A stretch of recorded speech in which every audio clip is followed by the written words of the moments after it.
Pendant plusieurs décennies, Paul et Luana Belmondo auront fait rêver les Français avec leur belle histoire d'amour. Mariés depuis 1990, les deux stars ont aussi eu 3 enfants ensemble, Alessandro, 1991, Victor, 1993, et Giacomo, 1998. Il y a 3 ans, l'aîné de la fratrie a également accueilli son premier enfant, un petit va-et-né de ses amours avec Mélinée Ristighian. Un bonheur parfait fièrement étalé sur leurs réseaux sociaux respectifs. Mais à la surprise générale en 2024, le fils de Jean-Paul Belmondo et son épouse ont décidé de prendre des chemins différents. Dans les colonnes de Paris Match l'été dernier, la grande amie de Julie Andrieux avait alors livré sa vérité sur la cause de leur séparation. Selon ses dires, le célèbre pilote l'aurait quitté pour une autre sans préavis. J'ai commencé à avoir des soupçons en mai, lorsque Paul est parti à Antigua. 2 amis m'ont appelé, légèrement gênée, pour me dire qu'il l'avait croisé avec une femme blonde et française, avait-elle affirmé. Cette femme avait réellement séjourné dans une maison que j'ai entièrement décorée il y a 1 an, où mes vêtements sont encore dans les placards et où nous avons passé les plus belles vacances de notre vie. Rien que de le raconter, Jeanne souffre.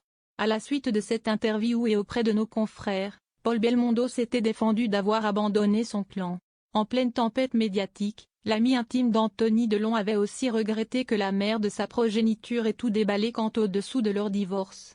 Depuis, de l'eau a coulé sous les ponts comme il l'a confié aux équipes de Point de Vue, dont le nouveau numéro est à découvrir ce mardi 20 mai 2025.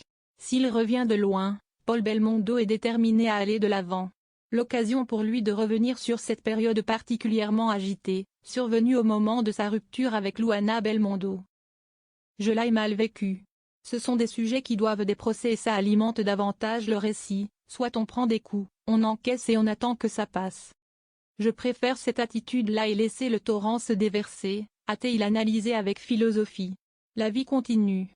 On n'est pas le premier couple à divorcer, on ne sera pas le dernier. Malheureusement quand on est connu, certains profitent de ces situations, inventent des histoires. Tout ça manque cruellement de dignité. Si à ses yeux, la vie suit son cours, Paul Belmondo sait qu'à l'avenir il y aura sûrement d'autres choses qui ne, lui, plairont pas. Mais j'ai pris le recul nécessaire pour me protéger et assurer l'ex-compagnon de Stéphanie de Monaco.